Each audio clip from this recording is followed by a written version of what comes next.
bem-vindos à NEFAC News. Estou hoje aqui com Zé Luiz e Cecília e vamos falar um pouquinho da IFRS 18 no âmbito internacional. Zé Luiz, conta um pouquinho para nós o que a América Latina tem discutido sobre isso.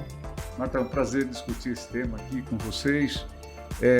Na América Latina, por meio do GLENIF, né, a organização, um grupo de trabalho latino-americano para estudo das normas do IFRS, a gente tem discutido com bastante profundidade essa norma, comentamos, participamos, e um dos grandes aspectos na discussão é que nós temos na América Latina 18 jurisdições, pelo menos, e uma característica em todas elas é que a gente tem legislações societárias que regem a maneira como se prepara, a maneira como se divulgam as demonstrações financeiras. Então, eu acredito que um efeito que essa norma trará é agora cada jurisdição verificar o que precisa modificar na sua legislação para poder adaptar e implantar essa norma, né?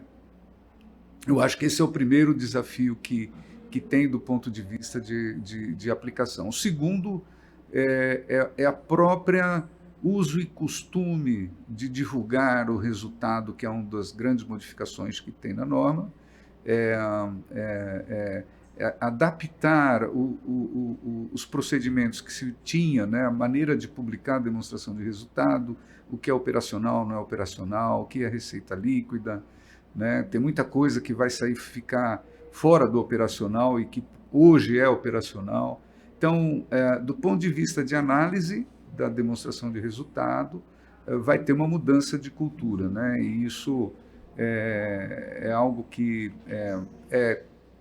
tem aspectos positivos e tem aspectos que a gente não conhece, que vão trazer muitas discussões, principalmente quando se considera os setores industriais, né? Você tem os setores especializados, os setores regulados, né? E os setores que são de capital aberto, né? Então, cada um deles, com certeza, a gente vai ter bastante discussão até 2027. Que bom, né? Que ótimo.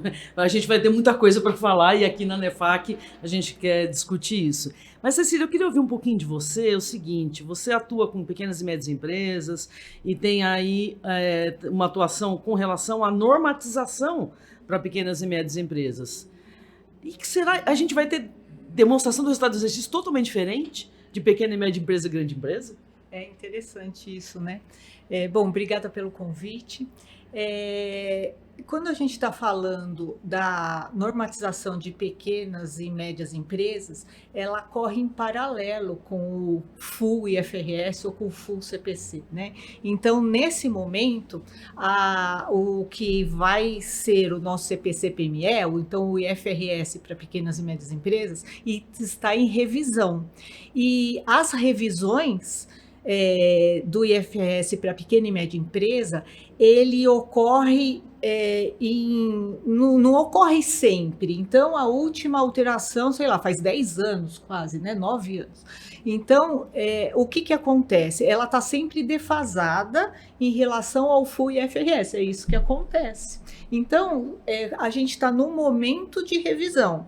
Se não for proposta a alteração do formato da demonstração do resultado do exercício, efetivamente a gente vai ter dois modelos. É isso que acontece, porque pela própria forma de normatização para pequenas e médias empresas, ela sempre está defasada em relação ao full. Nossa, coisa interessante. Então aí a gente vai ficar mais de 10 anos com demonstrações totalmente diferentes, né? Que baita desafio. E como que vai ficar o livro de análise de demonstrações financeiras, né, dos professores Eliseu, do Assaf e por aí adiante? Ele vai ter que ter um modelo para grande empresa e outro para pequena. Como será que vai ser, Zé Luiz? O que você acha? A gente vai ter um período de transição, né? Eu acho que esse período de transição, os analistas, né, os acadêmicos vão ter um material farto na mão para adaptar. A maneira como eles interpretavam e analisavam a demonstração de resultado, eles tinham que fazer um exercício grande. E a ideia desse projeto é que haja a empresa possa, com essas novas categorização da demonstração de resultado, possa chegar mais perto da linguagem que o investidor quer. Então, do ponto de vista dos analistas, eu acho que eu vejo de uma maneira muito favorável, até porque eles que provocaram todo o grande motivador lá na Fundação IFRS foi um reclamo dos investidores para trazer um pouquinho mais para o ponto de vista de análise de investimentos, análise gerencial, a demonstração de resultado. Então, esse foi o objetivo inicial. Acredito que nesse ponto de vista vai ser bom, né?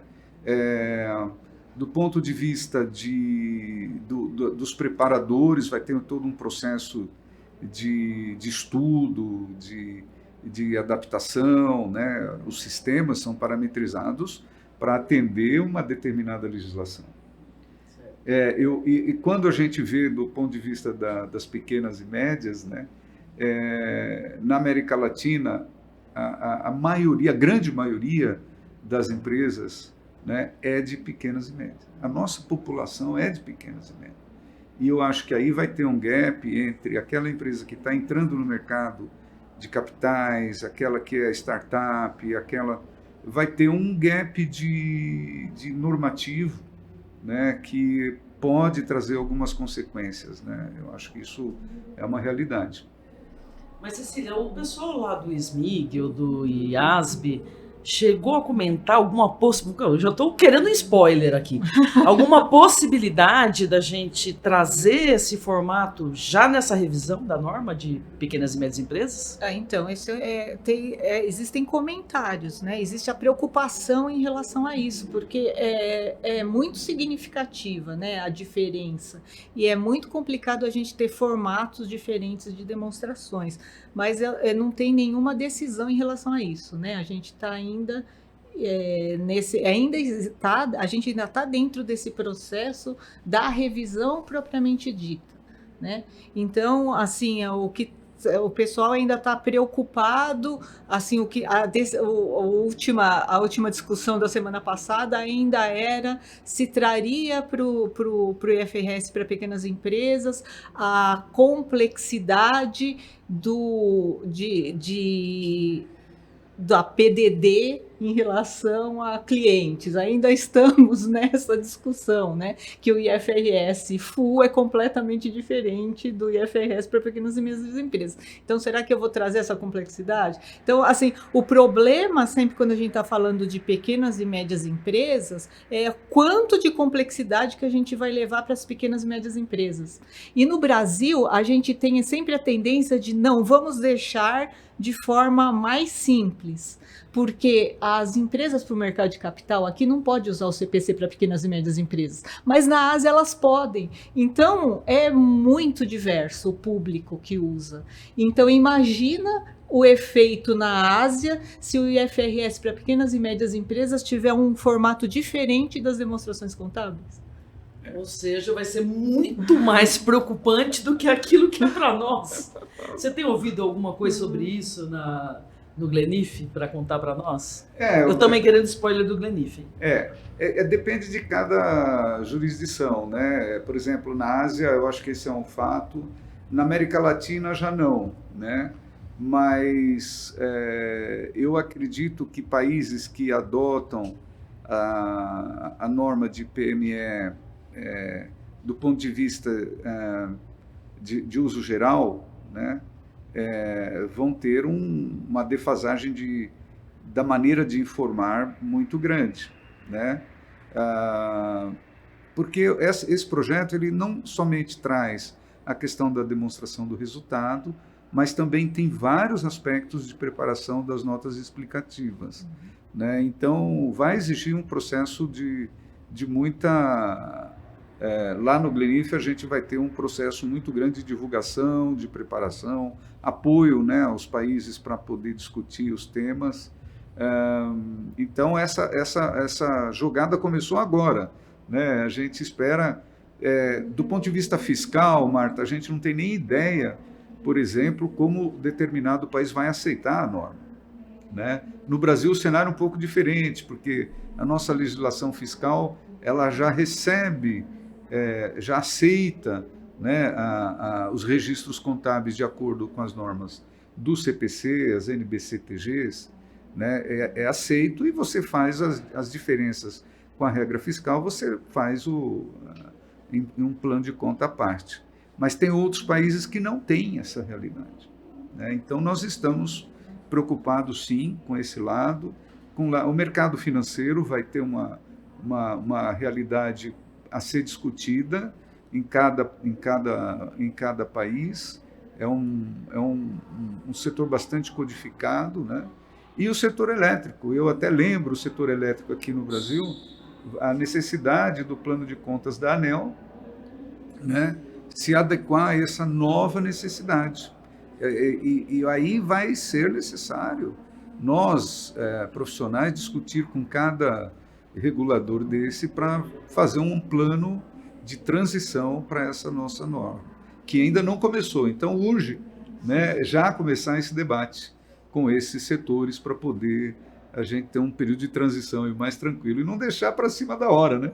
É por isso que já estamos na NEFAC News discutindo isso. Agradeço muito, certo, Zé Luiz e Cecília, por essa entrevista, e venha participar da NEFAC e acompanhar, que nós vamos discutir bastante, não só para IFRS e FU, mas também para pequena e média empresa. Obrigada. Obrigado.